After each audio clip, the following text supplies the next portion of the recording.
Hello বন্ধুরা, একটা ছোট্ট মিনি ব্লগ নিয়ে তোমাদের সামনে চলে আসলাম। আশা করি তোমরা খুবই ভালো আছো। চলো আজকে খাবো কুল, মানে এবছরের কুল মাখা প্রথম খাবো। তো চলো, আমাদের এখানে পাশের বাড়িতে একটা কুল গাছ হয়েছে, তো সেখানেই কুল মাখা খেতে যাচ্ছি, মানে কুল খেতে যাচ্ছি।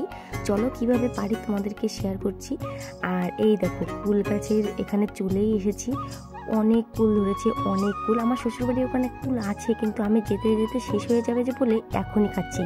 আর খেয়ে দিয়ে আমার অবস্থাটা যা হয় তোমরা জাস্ট দেখো, মুখের মানে মানে জাস্ট কি বলবো, যে দেখে বুঝতেই পারছো। আর আশা করি কিছু বলতে হবে না।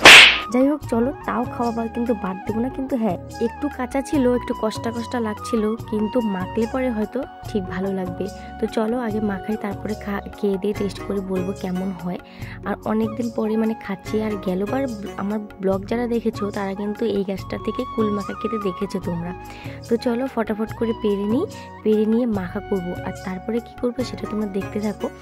এখন কি করবো বলো তো, মানে ধনে পাতা চুরি করে আনবো, কারণ আমাদের ধনে পাতা ছিল না। ধনে পাতা ছাড়া কুল মাখা একদম অসম্পূর্ণ যাকে বলে। তো আগে কুলগুলো ভালো করে পেরে নিই, তারপরে ধনে পাতা চুরি করতে যাবো।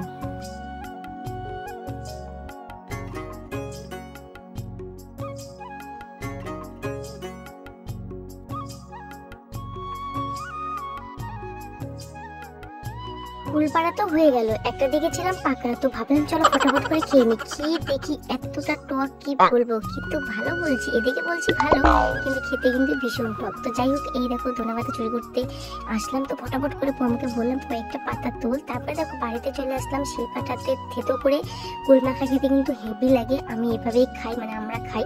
তারপরে দেখো পম এদিকে হালকা করে মেখে নিচ্ছে চিনি, লবণ, লঙ্কা সমস্ত কিছু দিয়ে। তো তারপরে দেখো আমরা একটা ফাঁকা মাঠে বসে কুল খাচ্ছি। তো আমার আজকে মিনি ব্লগটা তোমাদের কেমন লাগলো অবশ্যই কমেন্ট করে বলো, ভালো লাগলে শেয়ার করো। চলো আজকের মতো টাটা।